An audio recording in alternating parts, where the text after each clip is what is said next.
नमस्ते दोस्तों।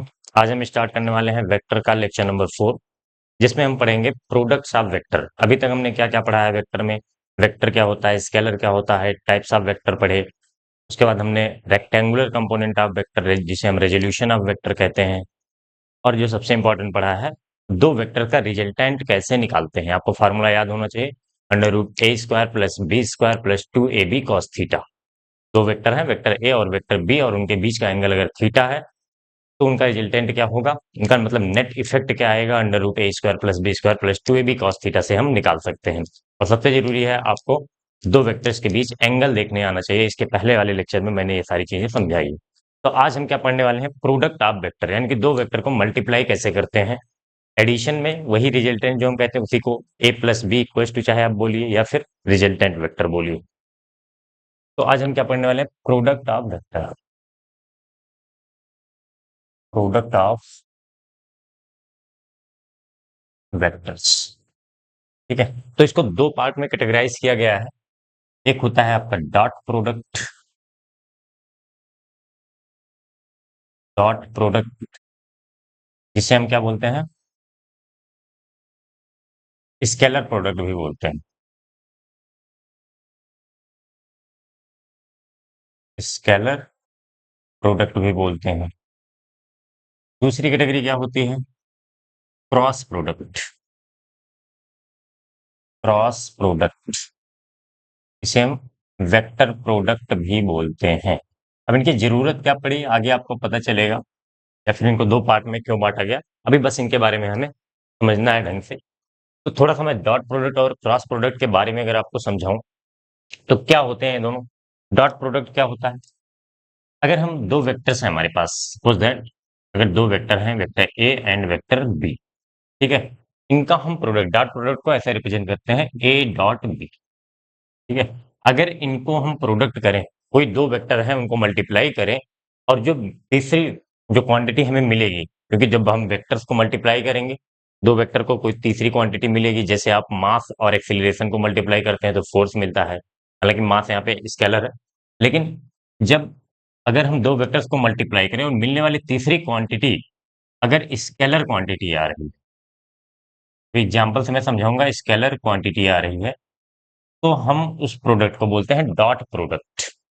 अगर हम दो वेक्टर को मल्टीप्लाई कर रहे हैं और उनका जो रिजल्टेंट आ रहा है, मिल रहा है हमें, वो एक स्केलर क्वांटिटी आ रही है, तो उसे हम डॉट प्रोडक्ट करते हैं।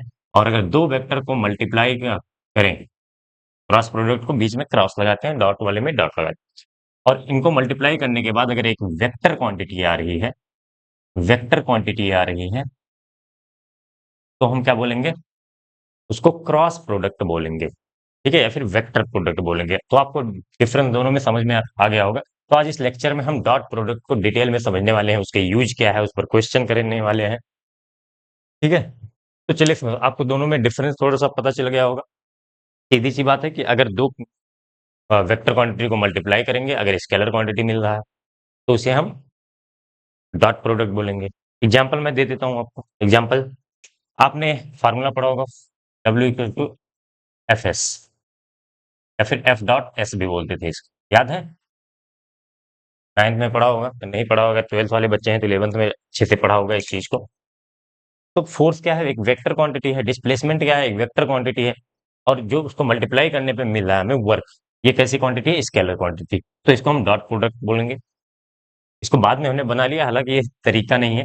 और मैं एक एग्जांपल दूं अगर आपको क्रॉस प्रोडक्ट का कोई, तो आपने अगर ट्वेल्थ वाले बच्चे अगर tau equals to R cross F, ये क्या है, ये भी डिस्प्लेसमेंट वेक्टर है और ये फोर्स है। ये दोनों क्या है, इस वेक्टर क्वांटिटी है। और जो इनको मल्टीप्लाई करने पे टाउ मिल रहा है, टार्क। टार्क कैसी क्वांटिटी है, वेक्टर क्वांटिटी है। तो इसको हम क्या बोलते हैं, क्रॉस प्रोडक्ट बोलते हैं। ठीक है, बात समझ में आ गई होगी। अभी हम पहले आज वाले लेक्चर में डॉट प्रोडक्ट डिटेल में समझेंगे, फिर नेक्स्ट लेक्चर में हम क्रॉस प्रोडक्ट की बात करेंगे। ठीक है, तो इसको रफ कर दूं मैं, समझ में आ गया होगा आपको डॉट प्रोडक्ट और क्रॉस प्रोडक्ट क्या होता है।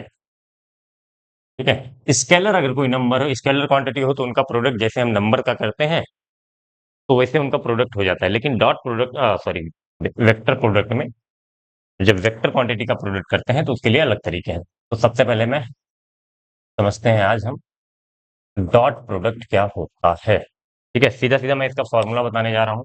अगर ए डॉट बी है, डॉट प्रोडक्ट के लिए हमें क्या क्या चाहिए?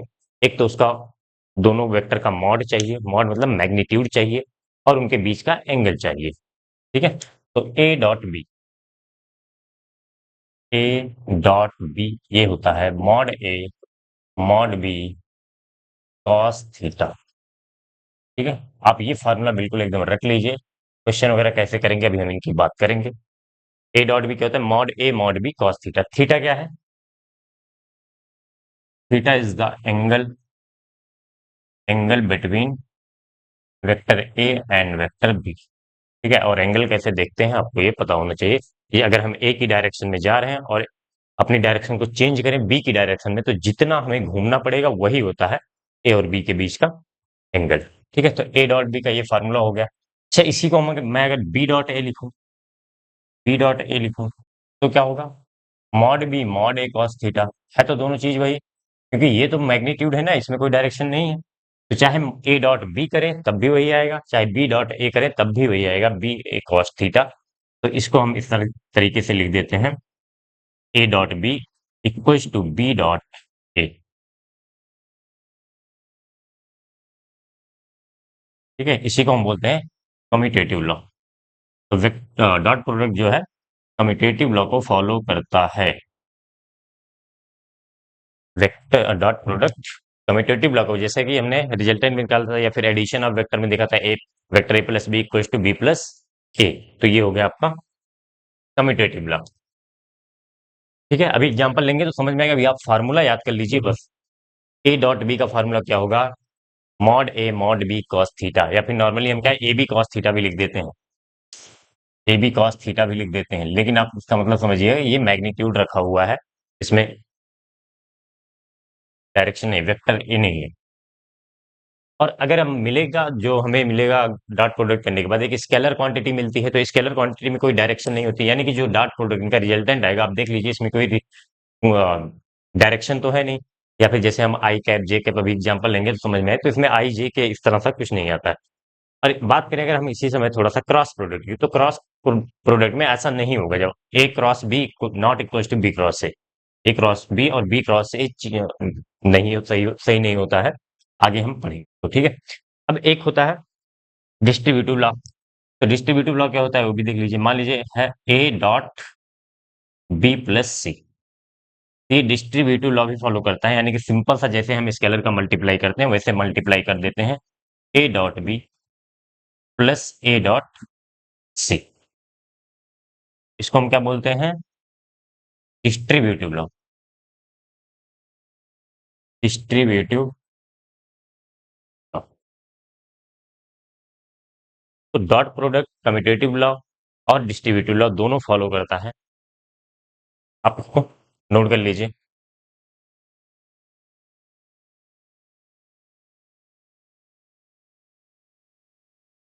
हो गया?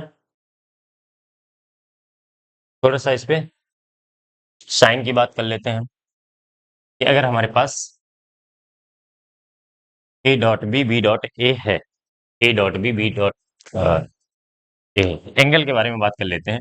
अगर थीटा आपको पता है कि अगर पहले क्वाड्रेंट में फर्स्ट क्वाड्रेंट में जब हमने बात किया था तो यहाँ पे साइन कॉस पॉजिटिव होते हैं।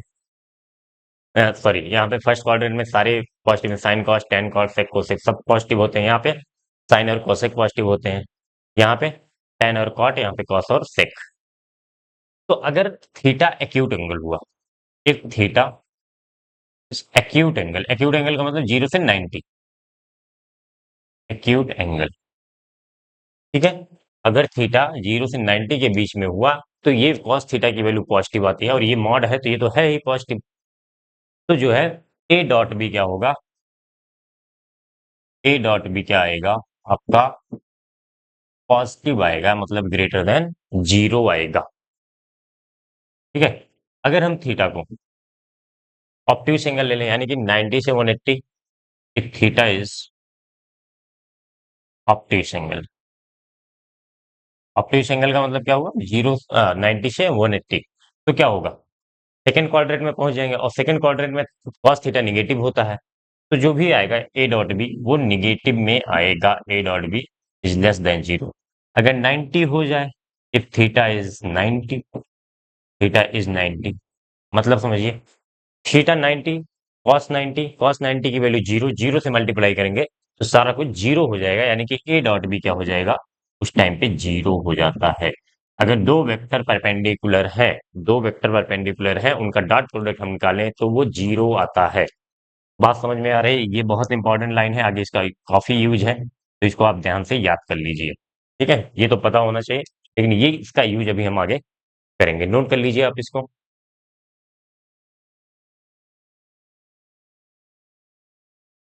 अब ये फार्मूले में cos थीटा कैसे आया है ये आपको आगे धीरे धीरे पता चलेगा जब हम वर्क डन वगैरह कैलकुलेट करेंगे। अभी आप फार्मूला याद कर लीजिए बस। ठीक है, A dot B equal to A B cos theta याद कर लीजिए। मैग्नीट्यूड रखते हैं, ए और बी क्या है, मैग्नीट्यूड है। रब करें इसको।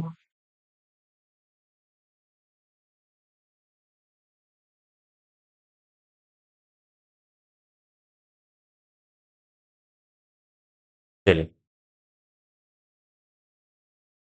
अब जो हमारे पास रेक्टेंगुलर कोऑर्डिनेट हमने पढ़ा था, याद है आपको? रेक्टेंगुलर कोऑर्डिनेट यानी कि एक्स वाई और जेड एक्सिस, रेक्टेंगुलर कोऑर्डिनेट क्या होता था? ये सपोज दैट एक्स एक्सिस है, प्लस एक्स बोल देते हैं, ये वाई एक्सिस और ये जेड एक्सिस बाहर की तरफ है, आपको पता होगा। तीनों डायरेक्शन को हमने जो यूनिट वेक्टर लिखा था, इसको याद करने के लिए कहा था कि ये आपको हमेशा मिलेगा, और ये स्टैंडर्ड फॉर्म है कि एक्स वाली डायरेक्शन को आई कैप से रिप्रेजेंट करते हैं। यूनिट वेक्टर क्या बताता है हमें, जिसका मैग्नीट्यूड 1 हो और मैग्नीट्यूड 1 हो और उसकी डायरेक्शन, उसमें सिर्फ डायरेक्शन होती है। वाई एक्सिस को हम किस डायरेक्शन से रिप्रेजेंट करते हैं, जे कैप से, और जेड डायरेक्शन को के कैप से रिप्रेजेंट करते हैं, यानी कि आई जे के। तीनों म्यूचुअली परपेंडिकुलर है, आपको पता होगा। चाहे एक्स वाई के बीच एंगल देखें तो 90 डिग्री, चाहे वाई जेड के बीच देखें एंगल तो 90 डिग्री, जेड ऐसे बाहर की तरफ है, चाहे एक्स जेड के बीच देखें तो 90 डिग्री। ठीक है, अब अगर हम इस फॉर्म में, हमें आई जे के फॉर्म में कोई वेक्टर दिया है, सपोज दैट, उसको जैसे मैं एक एग्जांपल दूं, A equal to A I cap, vector A equal to A I cap plus B J cap plus C K cap, इस तरीके से कोई वेक्टर दिया गया है। दो वेक्टर हैं आई जे के में, उनको मल्टीप्लाई करना है, यानी कि उनका डॉट प्रोडक्ट निकालना है। तो हम कैसे निकालेंगे? सबसे पहले जब हम आई का आई से आई डॉट आई करें, मान लीजिए आई डॉट आई, तो क्या होगा ये, इनका मैग्नीट्यूड कितना होता है, 1। आई और आई मैग्नीट्यूड 1 हो जाएगा। और कॉस थीटा, इनके बीच एंगल क्या है, आई डॉट आई, मतलब दोनों वेक्टर आई की डायरेक्शन में है और दोनों सेम डायरेक्शन में है, तो उनके बीच एंगल 0 हो जाएगा, कॉस 0 की वैल्यू 1। यानी कि आई और आई, आई डॉट आई कैप हम करेंगे, आई कैप डॉट आई कैप, तो वो 1 आने वाला है। इसी तरीके से जे कैप डॉट जे कैप करेंगे तो वो भी 1 आएगा, थीटा 0 हो जाएगा, और इनका मैग्नीट्यूड कितना है, 1, 1 इंटू 1, और कॉस 0 की वैल्यू 1। तो मैं चाहे दिखा देता हूँ, 1 इंटू 1 इंटू कॉस जी, का मतलब क्या हो, आई डॉट आई, इसका आई का मैग्नीट्यूड क्या होता है, यूनिट वेक्टर है, यूनिट वेक्टर का मैग्नीट्यूड 1, फिर इसका भी मैग्नीट्यूड 1, और इनके बीच का एंगल क्या है, दोनों सेम डायरेक्शन में है तो 0 डिग्री, कॉस 0 की वैल्यू 1, तो ओवरऑल 1 आ जाता है। इस तरीके से जे डॉट जे करेंगे तो भी 1 आएगा, के डॉट के करेंगे तो भी 1 आएगा, हम्म, के डॉट के करेंगे तो भी 1 आएगा। अगर आई डॉट जे करें हम, चलिए, अब तो एक तो ये चीज याद रखनी है, अब आई डॉट जे कर लेंगे। ठीक है, आई डॉट जे करेंगे तो क्या आना चाहिए, इसका मैग्नीट्यूड 1, इसका मैग्नीट्यूड 1, जे कैप का मैग्नीट्यूड 1, और आई डॉट जे यानी कि एक्स और वाई के बीच का एंगल कितना था, 90 डिग्री, कॉस 90। तो कॉस 90 की वैल्यू होती है 0, 0 से मल्टीप्लाई करेंगे 0, यानी कि I dot J, I cap dot J cap equal to आ जाता है 0। इसी तरीके से आई डॉट के निकाल लेते हैं, आई डॉट के, इनके बीच का भी एंगल 90 डिग्री तो 0। ठीक है, अब जो है जे डॉट के कर लो, जे डॉट के, तो जे और के बीच भी 90 डिग्री का एंगल, तो ये भी आ जाएगा 0।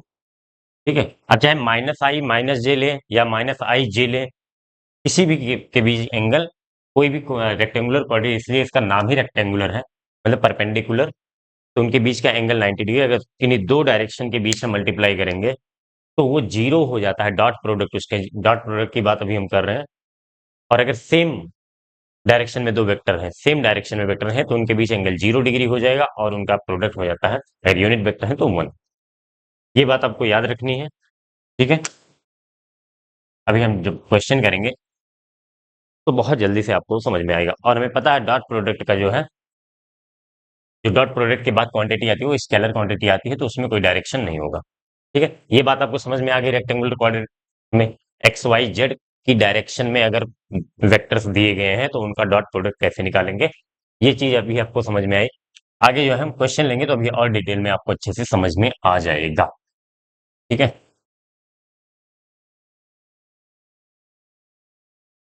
चलिए, मान लीजिए हमें क्वेश्चन दिया गया है, एक क्वेश्चन दिया गया है, वेक्टर ए इक्वल्स टू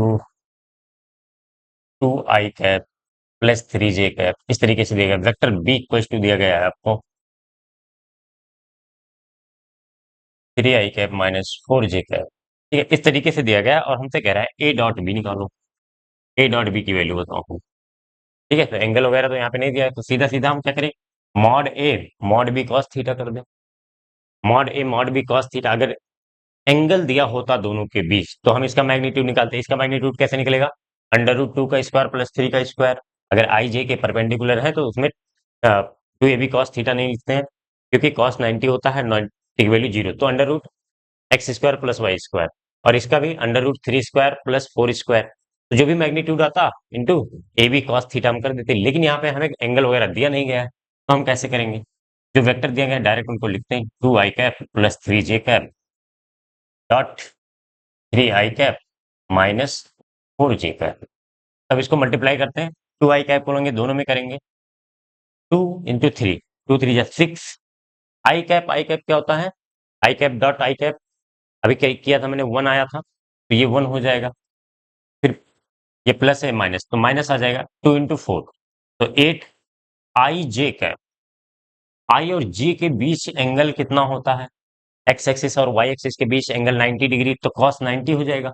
आई जे का वैसे भी आप अगर याद हो तो आई डॉट जे क्या होता है, 0 होता है, तो यानी कि ये 0 × 0 कर देंगे, ठीक है। अभी मैं एक बार लिख दे रहा हूँ, बाकी डायरेक्ट देखते हैं कैसे। जे डॉट आई ये भी 0 हो जाएगा, 3 × 3 9, और जे डॉट आई यानी जे और आई के बीच एंगल 90 डिग्री है, तो कॉस 90 की वैल्यू 0, माइनस 3 4 जा 12, ठीक है, 3 × 4 = 12 हो गया। और जे डॉट जे कितना होता है, 1। तो ध्यान रखिएगा, डॉट प्रोडक्ट में जो प्रोडक्ट करने के बाद स्केलर क्वांटिटी आती है तो उसमें डायरेक्शन नहीं होगी। ये दोनों जीरो कैसे हुए आपको समझ में आया, आई डॉट जे करेंगे, आई डॉट के करेंगे, जे डॉट आई करेंगे, कोई भी दो डायरेक्शन लेंगे उनका डॉट प्रोडक्ट होता है 0। ये बात आप दिमाग में बैठा लीजिए, अभी भी मैंने इस चीज को बताया है। तो कितना आ गया, 6 - 12, ये आ जाएगा -6, ठीक है। तो ए डॉट भी कितना आ गया, -6, ये दोनों तो जीरो हो गए, ये जीरो हो गया। क्यों जीरो हो गया आपको समझ में आ गया होगा, ठीक है। तो अब अगर मैं एक क्वेश्चन आपको दूं, चलिए एक बढ़िया सा क्वेश्चन ले लेते हैं। सपोज दैट आपको वर्क डन निकालना है, क्योंकि थोड़ा सा, मान लीजिए हमें फोर्स वेक्टर दिया है, फोर्स वेक्टर दिया है और 3i cap minus 5j cap plus 7k cap, और डिस्प्लेसमेंट वेक्टर दिया गया है, डिस्प्लेसमेंट वेक्टर दिया गया है 2i cap plus 5j cap minus 3k cap. इस तरीके से आपको दो वेक्टर दिया गया और कह रहा है वर्क निकालिए, वर्क डन। वर्क डन, ये फोर्स लग रहा है, ये डिस्प्लेसमेंट हुआ है, ये फोर्स वेक्टर हो गया न्यूटन में और ये डिस्प्लेसमेंट हो गया मीटर में, ठीक है। अब कह रहा हूँ वर्क डन बताओ, तो वर्क डन का फार्मूला हमें पता होता है, एफ डॉट एस ये होता है। अब अगर एंगल वगैरह दिया होता तो आप रिजल्टेंट निकालते हैं, इनका नेट निकालते हैं, under root x² plus Y plus z²। हालांकि वो करने की जरूरत नहीं है। अब हम क्या करेंगे, एफ डॉट एस क्या लिखेंगे, 3i cap minus 5j cap plus 7k dot displacement vector कितना है, 2i cap plus 5j cap minus 3k cap. अब इनको प्रोडक्ट करें। अब देखो मैं पूरा लिखने वाला नहीं हूं, क्योंकि मुझे पता आई का आई से मल्टीप्लाई करेंगे तो कुछ आएगा, और आई का जे से करेंगे, आई का के से करेंगे तो 0 आएगा। आई डॉट के, आई डॉट जे, ये सब जीरो होता है। तो जब आई डॉट आई करेंगे तब हमें मिलेगा, तो आई का आई से करेंगे 3 दूनी 6 आ गया। ठीक है, इसी तरीके से आई डॉट जे करेंगे तो ये जीरो हो जाएगा, आई डॉट के करेंगे तो ये जीरो हो जाएगा। अब जे वाले पे आ जाते हैं, तो जे का जब जे से करेंगे तो हमें कुछ मिलेगा, बाकी सब जीरो हो जाएंगे। जब जे डॉट आई करेंगे, इसमें करेंगे तो जीरो आएगा, और जे डॉट के करेंगे तो जीरो, क्योंकि उनके बीच एंगल कितना होता है, 90 डिग्री। तो जे डॉट जे करेंगे यानी कि -5 इंटू +5 हो जाएगा -25। ठीक है, इसी तरीके का के का के से करेंगे, कितना हो जाएगा, ये प्लस इंटू माइनस माइनस, और 7 इंटू 3 21। ठीक है, के का के से करेंगे, बाकी के का आई से करोगे तो जीरो, के का जे से करोगे तो जीरो। तो अब इसको सॉल्व कर लेते हैं, -25 और -21 कितना हो जाएगा, 46 -6, माइनस का 40 जूल, या फिर न्यूटन मीटर कर लो। ठीक है, तो ये हो गया आपका वर्क डन निकालने का तरीका। आपको याद रखना, बस इतना याद रखना है, जब अगर डॉट प्रोडक्ट करना है तो आई का आई से कर देंगे, जे का जे से कर देंगे, के का के से कर देंगे, बस काम खत्म। ठीक है, और कुछ सोचना ही नहीं है, क्योंकि और सारे प्रोडक्ट जो है जीरो हो जा रहे हैं। चलिए, ये बात आपको समझ में आ गई, नोट कर लीजिए क्वेश्चन जल्दी से।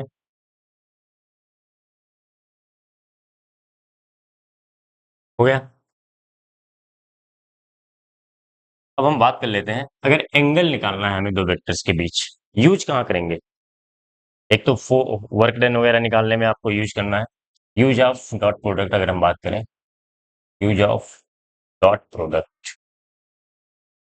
एक तो वर्क डन निकालने में हो गया, और मैं दूसरा बताऊं तो ये होता है angle find out, to find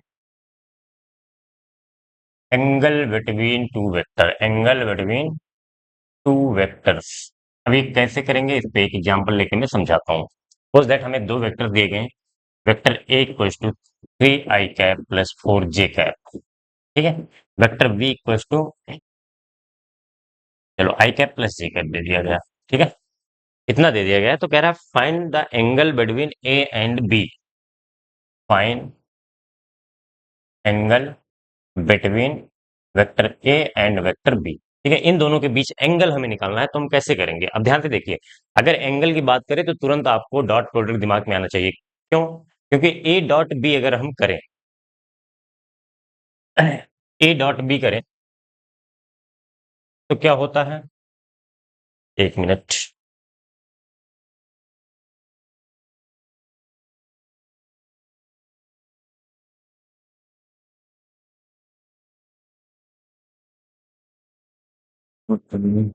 अब पता है।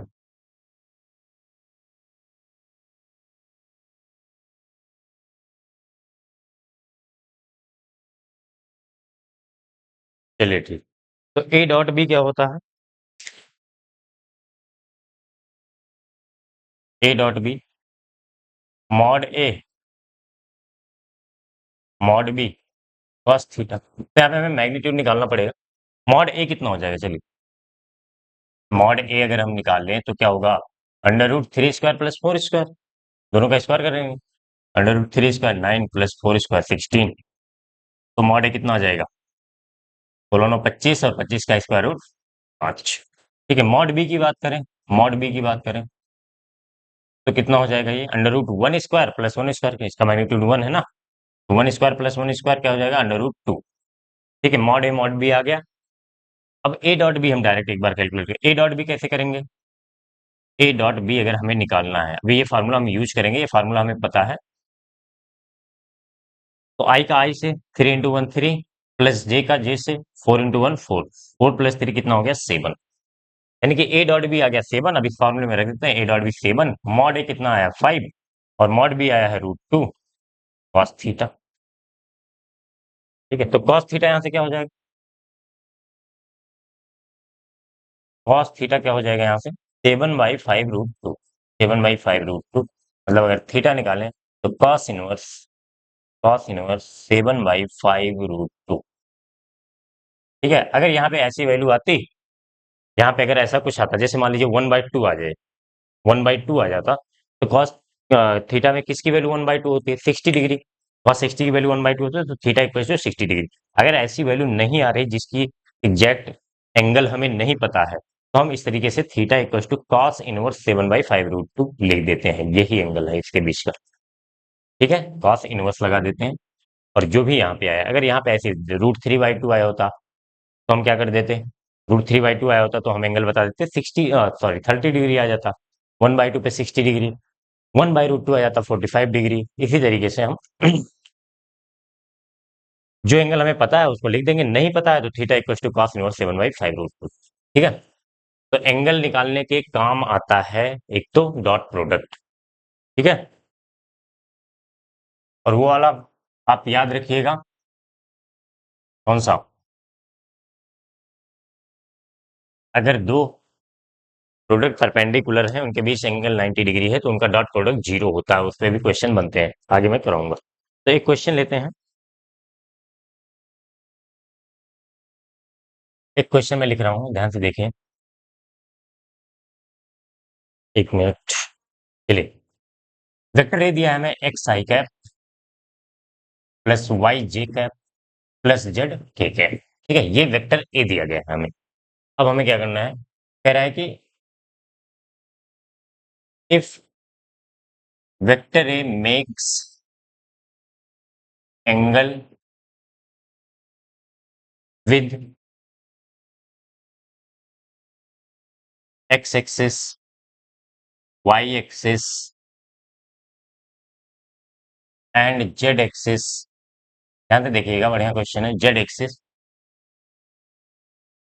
Angle of alpha, beta and gamma respectively. अभी मैं क्वेश्चन का मतलब समझा देता हूँ, आप पहले क्वेश्चन नोट कर लीजिए। Alpha beta and gamma respectively, then find find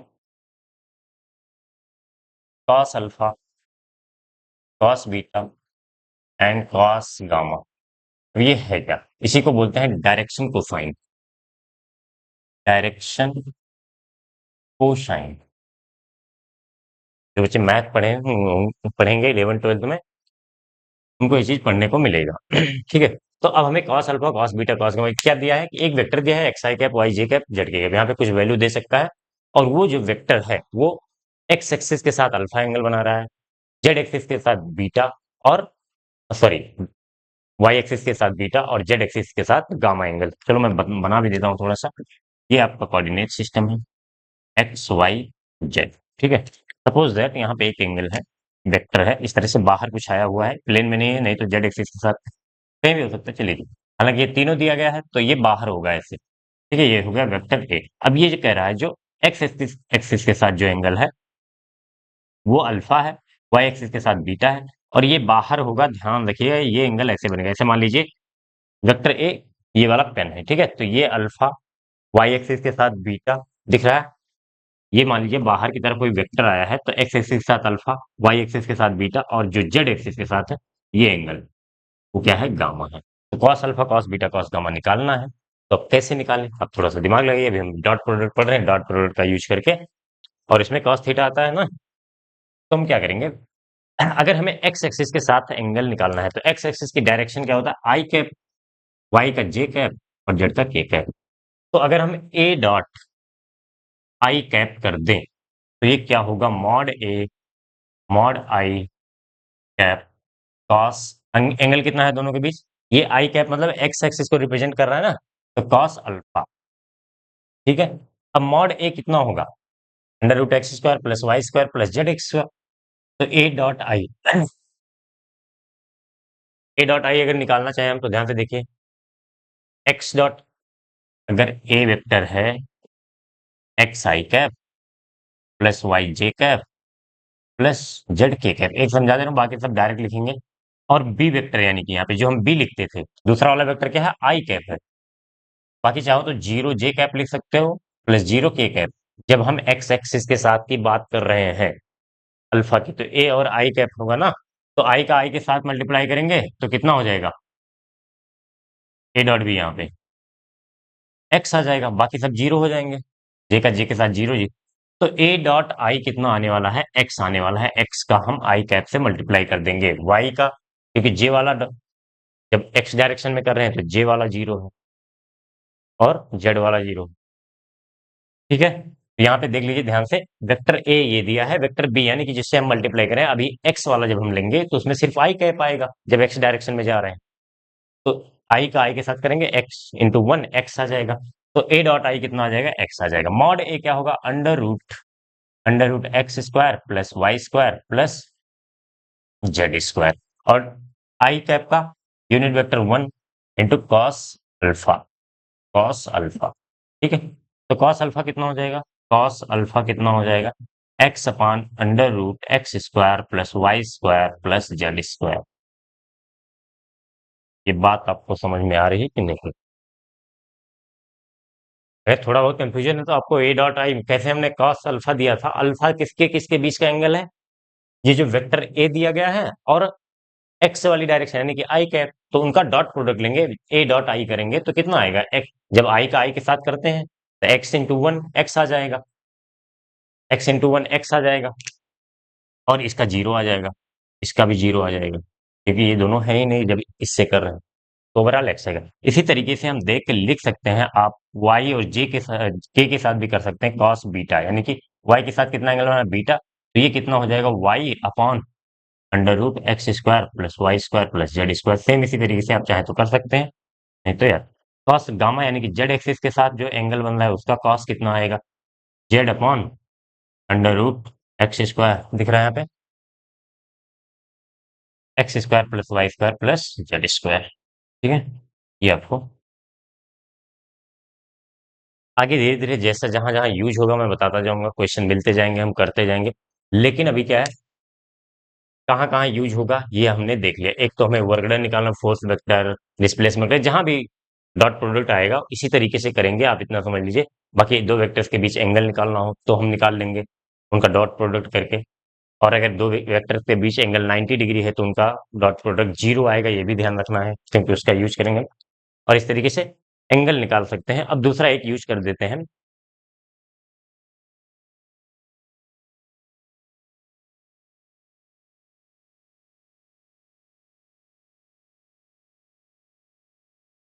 चलिए। यूज क्या है, सेकंड यूज जो है, सेकंड क्या third use, projection to find, projection of a vector, projection of a vector of a vector in the direction of, in the direction of another vector, in the direction of another vector। चलिए, अभी projection होता क्या है मैं इसको समझाता हूँ। Suppose that हमें एक वेक्टर दिया गया है ए, ठीक है, और ये दूसरा वेक्टर दिया है बी। मैं कह रहा हूँ ऊपर से कुछ लाइट्स जल रही हैं, ठीक है, क्या है, ऐसे लाइट जल रही है, तो इसकी शैडो बनेगी यहाँ वेक्टर ए पर। ठीक है, ये वेक्टर ए है और ये वेक्टर बी, जब ऊपर से लाइट जलेगी तो इसकी शैडो यहाँ पे कितनी दूर बनेगी, बताइए। जहां तक ये वेक्टर है वहीं तक तो बनेगा ये वाला। अगर इनके बीच का एंगल थीटा पता है तो हम डायरेक्ट बता सकते हैं ये वाला इसकी साइड होगी, यानी कि इसी साइडो को ही हम क्या बोलते हैं, projection of vector A in the direction of, sorry, projection of vector B in the direction of vector A. B का प्रोजेक्शन ए की डायरेक्शन में हमें निकालना है। तो सिंपल सा, अगर आपको रेक्टेंगुलर कंपोनेंट्स याद है तो आप बी कॉस थीटा बोल सकते हैं। ये कितना हो जाएगा, बी कॉस थीटा, ये इतना, यहां से लेकर यहां तक। ठीक है, अगर हमें एंगल वगैरह ना दिया गया हो, वेक्टर फॉर्म में आई जे के फॉर्म में लिखा हो, तो कैसे निकालेंगे, चलिए ध्यान से देखिए। प्रोजेक्शन ऑफ, ये हम क्या निकालने जा रहे हैं, projection of vector A in the direction of, in the direction of vector, sorry projection of B निकाल रहे हैं ना, क्यों, projection of vector B in the direction of vector A, यानी कि बी का ए की डायरेक्शन में। अगर ऊपर प्रोजेक्शन होता क्या है, अगर हम इस पे लाइट ऊपर से parallelly light, perpendicular vector A के परपेंडिकुलर लाइट आ रही है, ध्यान रखिएगा, क्योंकि अगर इसका एंगल चेंज हुआ लाइट का तो प्रोजेक्शन कुछ और होगा। ठीक है, तो अभी हम परपेंडिकुलरली लाइट आ रही है, ये बात ध्यान रखिएगा। तो सिंपल सा क्या हो जाएगा, चलिए हम मान लीजिए वेक्टर सी आ रहा है, इसको वेक्टर सी मान लेते हैं, ठीक है। या फिर डायरेक्ट ऐसे लिखते हैं, प्रोजेक्शन क्या होगा, बी कॉस थीटा होगा। ये मॉड बी है, मॉड लिखा जाता है ना, मॉड बी कॉस थीटा। ध्यान से देखिए, अगर हमें एंगल वगैरह ना दिया हो तो हम कैसे निकालेंगे, इसकी हम बात कर रहे हैं। अब मैं क्या करने जा रहा हूँ,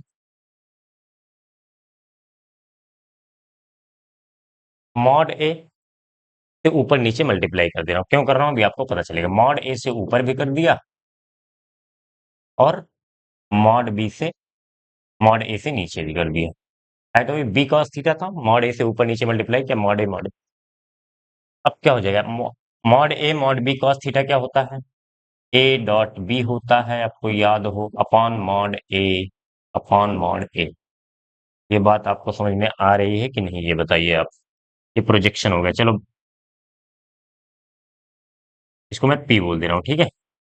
प्रोजेक्शन को मैं पी से लिख दे रहा हूँ यहाँ पे। ये फार्मूला आपको याद करना है। अगर, अब देखिए इसको समझते कैसे हैं, सिर्फ रट नहीं लेना है, क्योंकि वहां पे अगर ए बी के फॉर्म में दे दिया तो आप कंफ्यूज भी हो सकते हैं। क्या है कि वेक्टर बी का प्रोजेक्शन हमें निकालना है वेक्टर ए की डायरेक्शन में, तो क्या करेंगे, A dot B, A dot B निकालेंगे अपॉन मॉड ए। और ये मॉड ए है क्या, जिस डायरेक्शन में हमें प्रोजेक्शन निकालना है उसका मैग्नीट्यूड है। ध्यान रखिएगा, नीचे डिवाइड किससे करेंगे, ऐसा नहीं कि बी, अभी वहां पे ए बी नहीं दिया जाएगा, वहां पे सीधा वेक्टर 3i4j, यहाँ पे 3i4j प्लस 5 के इस तरीके से मान लो दे दिया गया है। तो हम क्या करेंगे,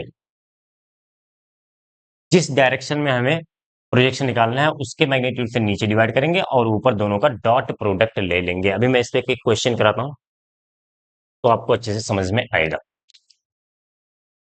ये बात आपको समझ में आ रही है कि नहीं, आपको कॉन्सेप्ट क्लियर होना चाहिए कि बी कॉस थीटा हो रहा था। अब जरूरी नहीं कि ये फार्मूला रट ले, आप चाहें तो अगर इस तरह से एंगल वगैरह आप निकाल सकते हैं तो डायरेक्ट वी कॉस थीटा भी लिख सकते हैं, वहां से भी प्रोजेक्शन आ जाएगा, ठीक है।